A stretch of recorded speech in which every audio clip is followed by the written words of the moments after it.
While most MSPs are out there hunting endlessly for new clients, the smart ones know their richest opportunities lie in the fields they already own.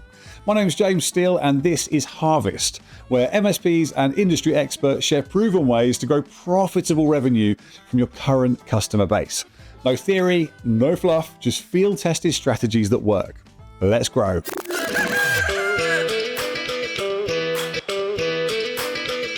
The first step really was to talk to the wider team and kind of be quite open with them and borderline vulnerable and go, guys, I don't actually like what I do. And that's probably... Well, that was an enjoyable meeting. It's probably, to be honest with you, they all agreed with me. Everybody was... It turned out one thing we were was on the same page, but not talking about. We're vetting you as much as you're vetting us for this relationship. So the guy on the other side of the table, he really respected that. Yeah. Okay, I get it. Mm-hmm. We've got to invest in our IT. We've got to be willing to partner with you. We've got to be willing to listen. Where they tend to cost us is less about the cost versus the sale. It's more the management time. You know, people are the biggest expense in an MSP. The client is not always right, and the client doesn't want to always be right. They're paying us for a professional service and consultancy, not just to fix tickets and unjam printers. Harvesters, I have got a cracking episode for you today. I'm talking to Ian Groves at StartTech, and his journey is a really interesting one because it hasn't always been that straight line up in terms of growth. He actually was stagnating, plateauing for quite a while, and then turned a few levers and dials to kind of change the company's fortunes. So we dive into that. He's very open, very honest and transparent about what the changes were that he's made. So there's lots of opportunities here to make notes.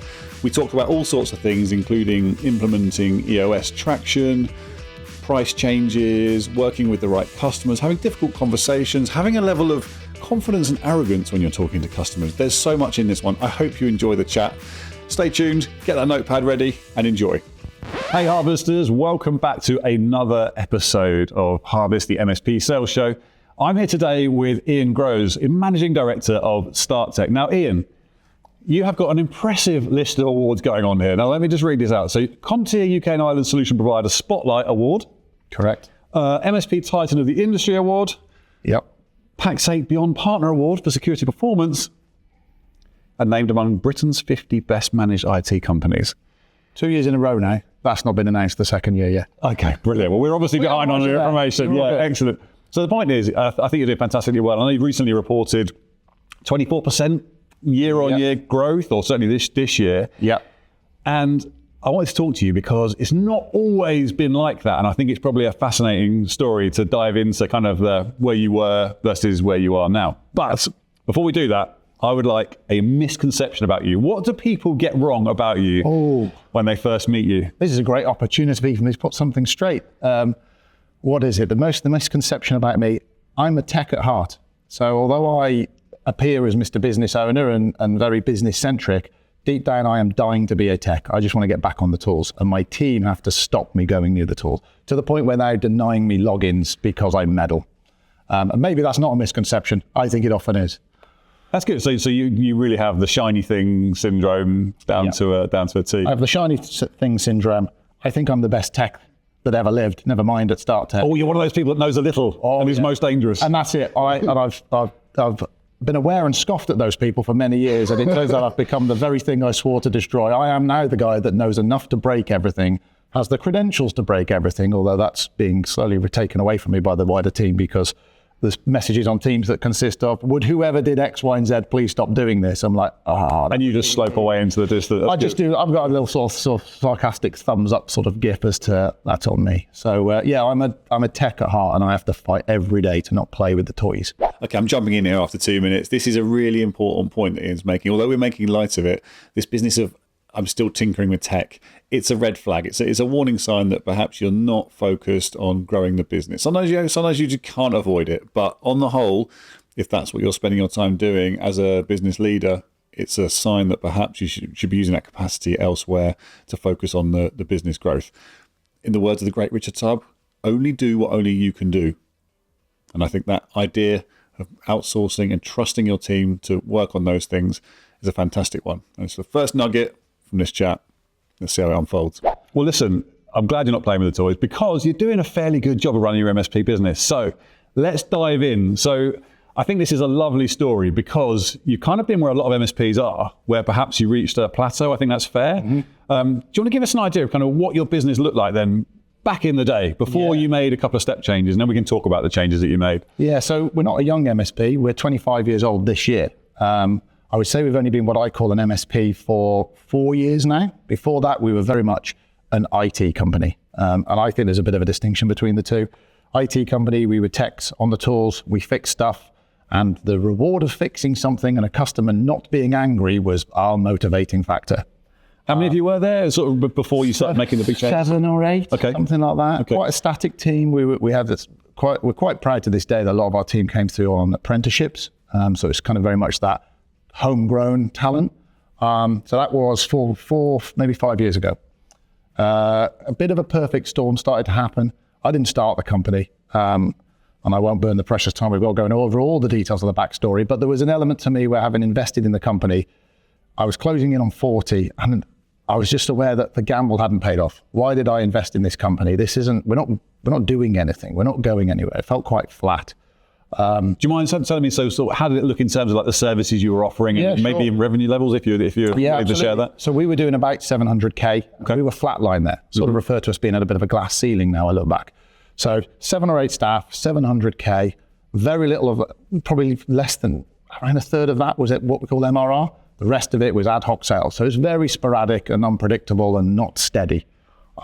We had a very loyal client base, which we thought was because we did a great job. In hindsight, I think it's because we were just very cheap.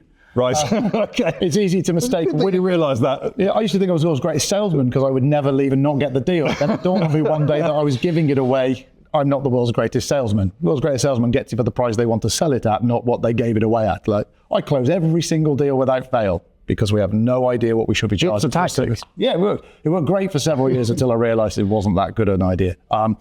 So yeah, we did a bit of everything, and this is part of the wider picture as to what changed with us. But we had clients on Google Apps for Business, we had on-premise servers, we had NAS boxes, we had people without any of that and just standalone devices. We had Windows Home systems. So you're just satisfying what they're asking for, essentially. Completely client-led, completely, can you fix this, provide this? Yes, we can. Tell me I'm interested to know, when you went to a client meeting, how did that conversation go back in the day?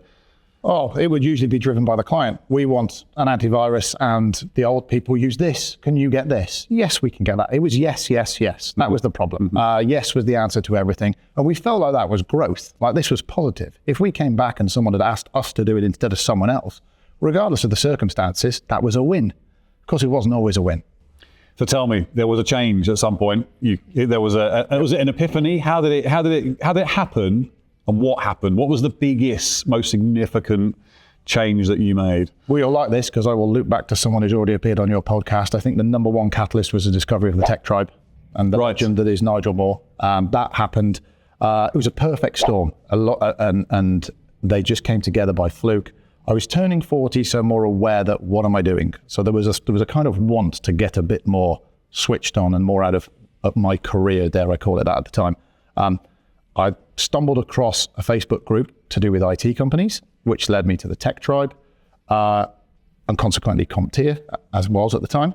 And I got introduced to a book called Traction, which is about running your business operating system. So that sort of perfect storm came together, and there was so much work to do to put all the parts together. That caused me to have to stop being the tech. I really needed to step. If someone was going to execute pulling all the best of these things together, someone has to stop being a technician and stand back from that stuff. So what was your first step then, would you say? So you've got all this knowledge coming from the community about perhaps tools and processes, and you got Traction that potentially you could implement. Can you remember where you started? How would you, I'm thinking of people watching this and maybe thinking, okay, some of this resonates and maybe I'd like to take my first step. What would your first step be, do you think, or what was it? The first step really was to talk to the wider team and kind of be quite open with them and borderline vulnerable and go, guys, I don't actually like what I do. And that's probably... Well, that was an enjoyable meeting. It's probably, to be honest with you, they all agreed with me. Everybody was... It turned out one thing was on the same page, but not talking about it. And there was a slight element, and I bought Traction, this book to do, which is Entrepreneurial Operating System, which is 6...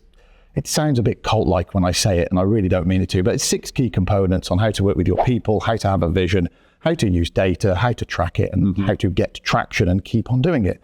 And I got about 20 pages into the book. And I'm not a book reader at all. This is like reading a Haynes manual, by the way, for those of you who know about car manuals. Oh, yeah. Mechanics. Yeah. So as an IT guy, it was like reading a knowledge base article, which really resonated with me. And at page 20 something, it says, get your management or leadership team together. I'm like, I haven't got a management or leadership team.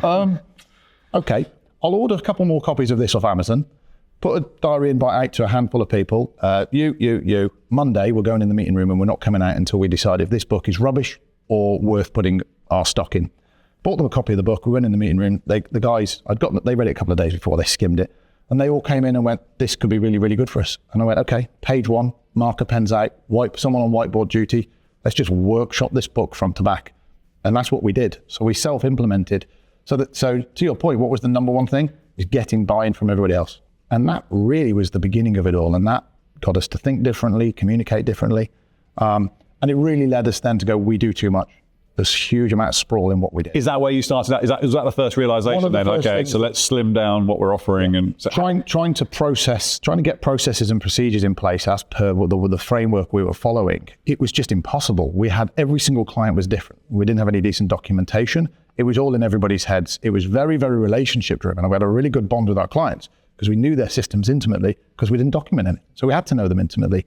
But you can't get past a certain number of clients and you can't scale if you don't document, standardize and simplify what you do.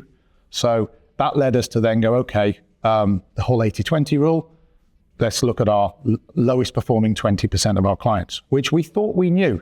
And then when we bothered to look at the data, it wasn't the clients we thought it might be. Ian's being really open and honest here about the fact that he was selling too cheaply. He was selling too many products. Actually didn't fully understand which of the customers that were making him money. So I think this has to be a takeaway, right? This is a few points being made that all tie into the same thing. Make sure you understand your costs. And that's not just the service and the materials, that's the time that goes into delivering them. So right up there on the list, and this is the advice of Dan Scott actually in the last episode as well, is get a good handle on your costs for the business to understand profitability. Okay, amazing. So you've got the team on board. Yep. And you've got a new streamlined portfolio and your processes are documented. So I guess you need to start thinking about growth at this point because you'll have spent a lot of time away from the work that was making you money at that point. So there must be some element of like, okay, we need to make this pay now. So where do you turn to for, okay, we're gonna start to grow this business in terms of, I guess, are you looking first at the existing customers and refining their contracts and stuff? Yep. Or how does it look? It's two part. We had a very loyal client base that had lots of fragmented different systems. So we had to say, what are we good at? What do we like doing? What should be our core offering? Which we decided, this is when I think we sort of became an MSP, if you like, where we got rid of all the broken fragmented stuff. So that was where it was like, okay, Microsoft 365 or Office 365 as it was transitioning off at the time, that's going to be the future. I was quite hesitant with that in the early days. We were really good small business server guys. We loved a nice solid Exchange server. We knew all the bits. We just learned that, but they were going. So we needed to get, this is our offering. And this was a key distinction. And we had to put ourselves in check several times. This is how we'll bill it. This is what you get. It's going to be better than the old package you had. Now, we had a lot of work to do to convince people that were paying peanuts for an all-you-can-eat IT support desk with no baked-in services. They would pay an annual renewal on this or an annual. It was very hit and miss, and there was no. Tell me more about that. Tell me more about that. How those conversations. How did you frame that for a customer? And is there anything in the packages themselves that kind of won them over, or just a case? There was a lot of it was the trust. We'd got a lot of trust from our customers, and it was the world is changing. Everything's going subscription based. We need to move to this, but we actually need to make some money because we don't make any money, which means I can't get better people. We can't train our staff as much as we'd like. So there's some quite open and honest conversations, and good businesses, and we work with some great companies. They respected that. There was almost an element of, well done, Ian. Now you're starting to act like a business owner and think the way you should think. There was almost a kind of point of pride from certain customers. We'd worked really closely with these guys for years. They'd known me since my early 20s as their IT guy crawling under a desk. And now I'm saying, we need to charge you more, but we're going to give you a better service. You won't be so dependent on me. I used to look after a lot of the clients at the time. I don't look after any clients now. I have no relationships. They wheel me out to close a deal every now and then they put me back in the cupboard out the way. So there was a lot of honest conversation there, and we had to demonstrate that you're not secure the way you are. And I don't mean secure from a cybersecurity sense. I mean from the reliance on us and how unsafe we were as a business. You know, one bad thing, we could have gone pop, and where would that have left it? Bear in mind, we had no documentation to give them if something awful happened. So we had a lot of trust from the customers that went, okay, when some of these guys, we were moving 3-4 times what they were paying before for this unlimited IT support. Some of them came on begrudgingly, and some of them we had to do a bit of, we don't do price increases, because that was something that, no MSP does in the early days. Didn't do any price increases. Do you do those now? We do them very well now, yeah. Yes. Without fail. Fairly automated as well, if I'm honest. We didn't do that. So then we had to kind of come up with like a calculator to go, well, had we have done a price increase since you started with us 15 years ago and added X% a year, it would have been about this anyway. So you need to look at this like you had those years for discount and you're now only paying what you should pay. You're not paying 3 times what you are paying. Do you know what I mean? That takes some tact to frame that conversation. Sometimes it didn't go very well. Sometimes it was understood and it went well. Sometimes it was like, we'll do this, but if the service isn't A1, you'll understand if we leave. Absolutely. And I want you to hold us to that, and we respect that, and that we're going to, our promise on this is you will get an A1 service. And we weren't perfect before. If you couldn't get hold of me, only so-and-so knows about that server, he's not in today. Terrible answers to give to paying clients.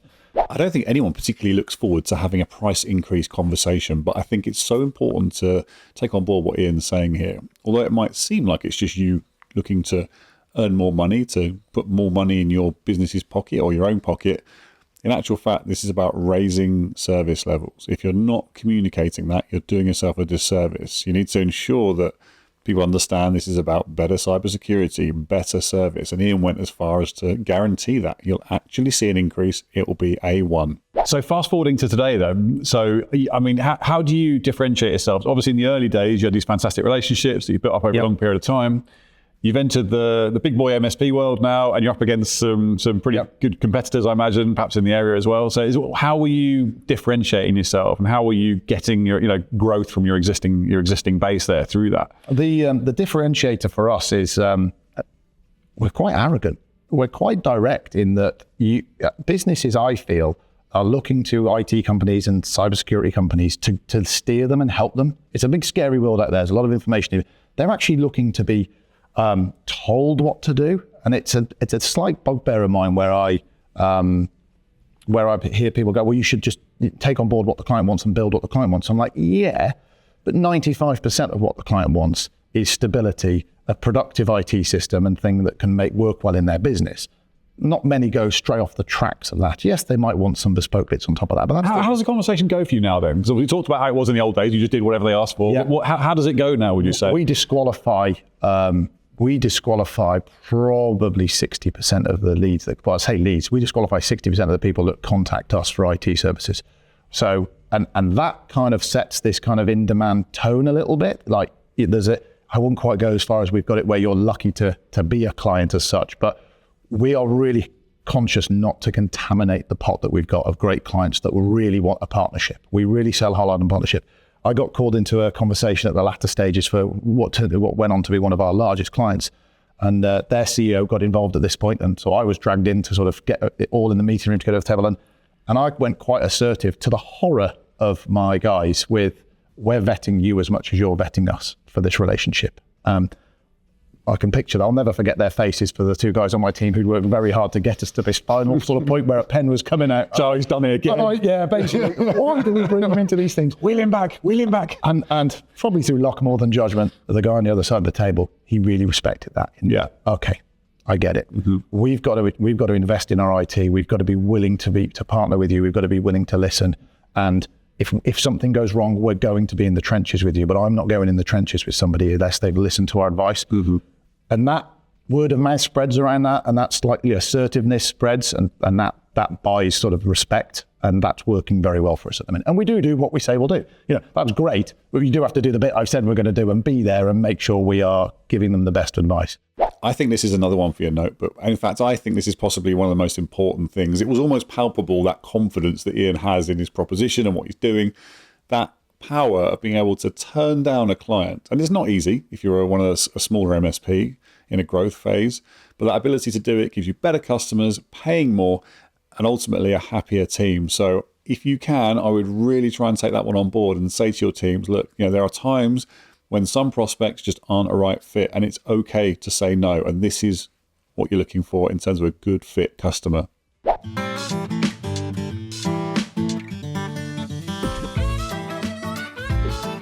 This episode is sponsored by Sales Builder, where I work.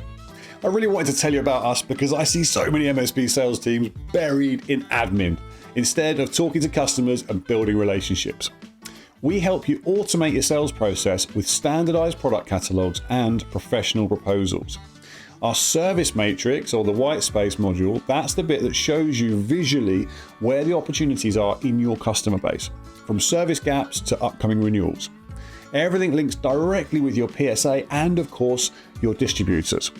If you'd like to free up your sales team's time and spot more revenue opportunities, simply connect with me on LinkedIn or head to salesbuilder.com.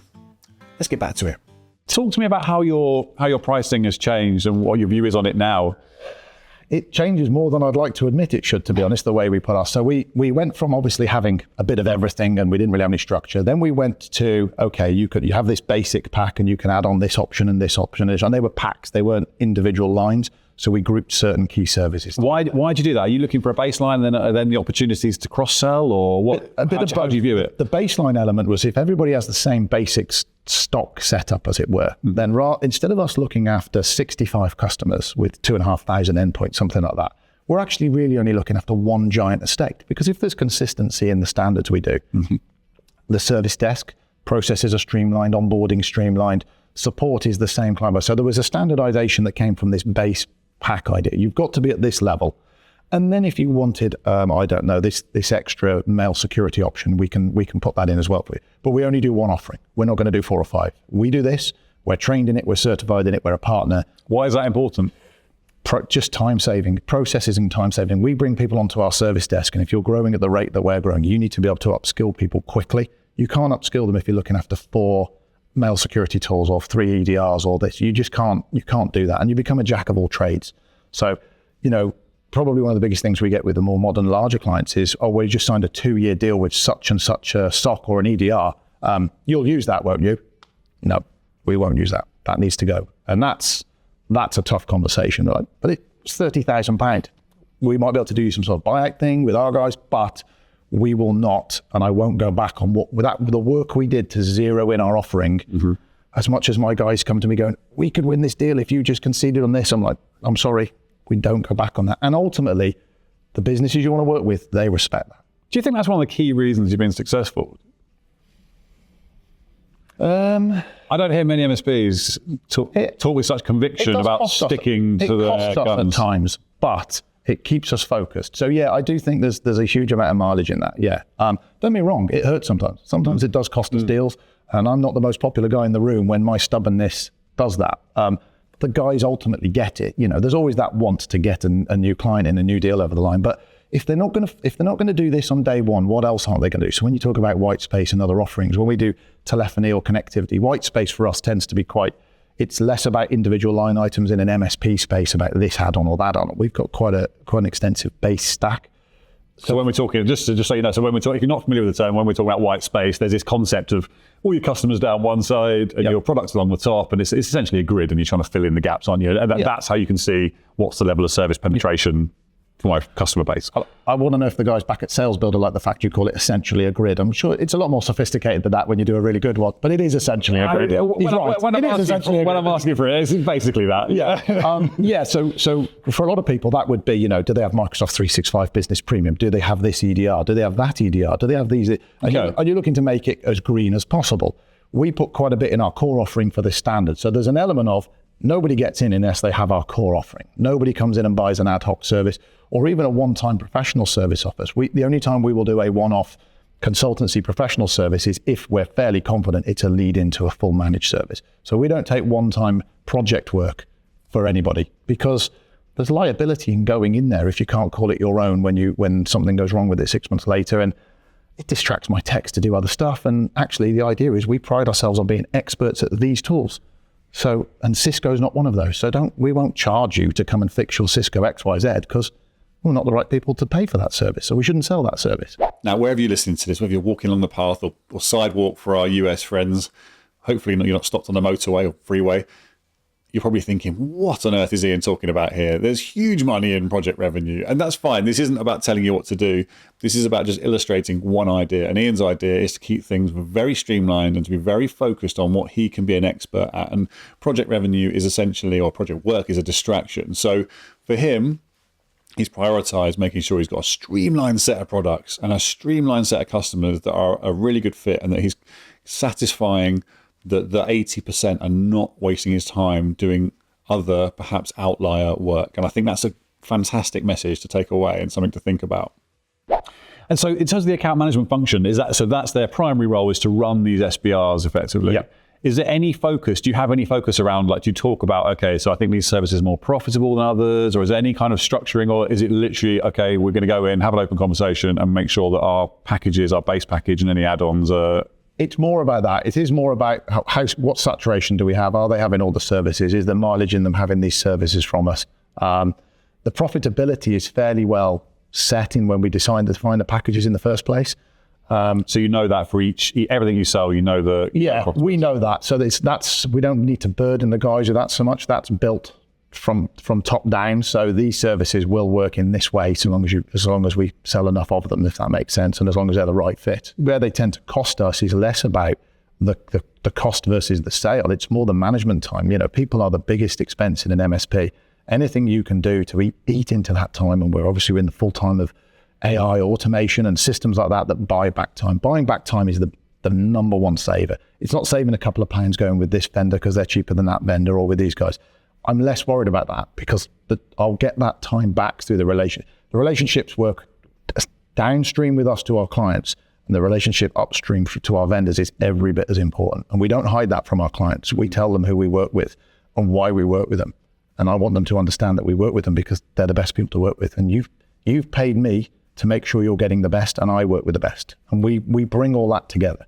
So you've got a real focus on efficiency. Are there any areas within your business that you can think, okay, I've made a couple of changes there that really made a bit of a step change in terms of reducing the amount of people cost involved in service delivery? We've done some stuff on the service desk recently with some AI stuff that helps triage tickets, put work types in, decide how sort of angry somebody sounds. There's a proper word for it, but it escapes me, how angry they are on a ticket or how frustrated they are. So that's helped a little bit, and that's helping the triage time, which means if my guys are spending less time doing admin and wasting on inefficiency, clicking around a ticket and typing stuff in, they can spend more time on the phone on the bit that matters with the actual relationship and the people touch. I think that's a key thing with the efficiency. It goes back to the time, buy back people time. So people talk to people. You know, it's not about having AI so people deal with AI or people deal with automation. It's so that does the heavy lifting and the repetitive stuff. So service desk, it's helped with that.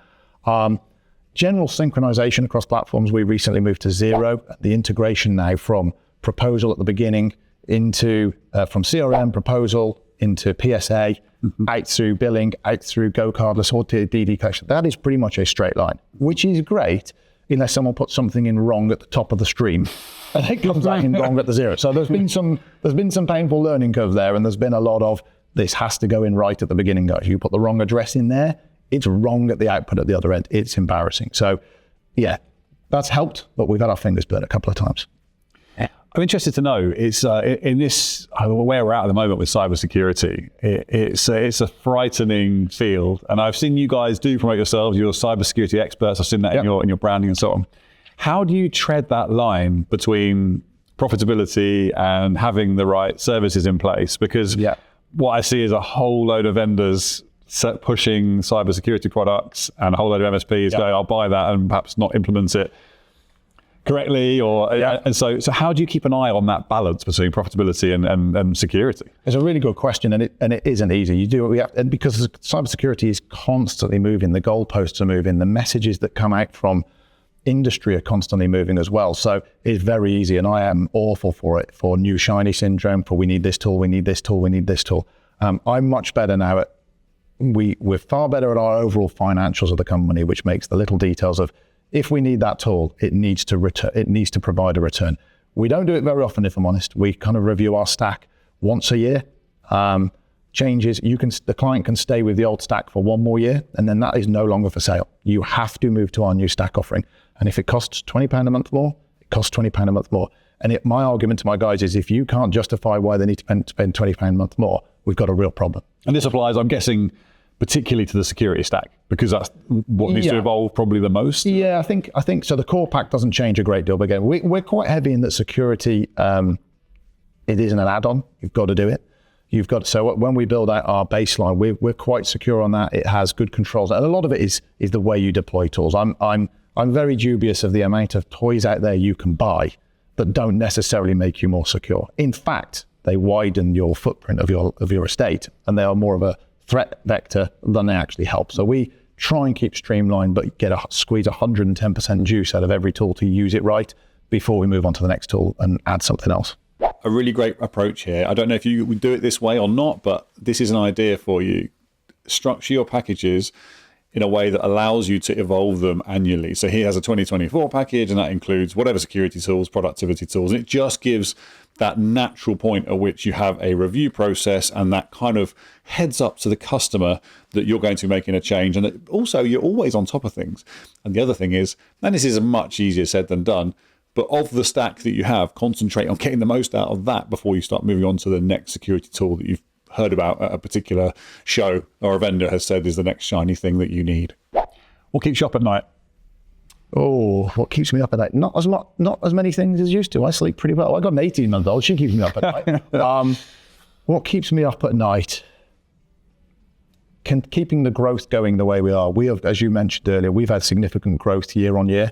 And my job is to make sure we keep the wheels on and we keep doing as good a job for our clients. I've seen lots of businesses get quite big quite quickly, and the quality of the service they've offered has diluted quite radically. We've been through a lot of change, a lot of growing pains, a lot of clients that used to be mine were a bit hesitant to the change, and I had to reassure them that you will get a better service from them than you ever got from it. I know you like me and we have a history. They're better than me, trust me.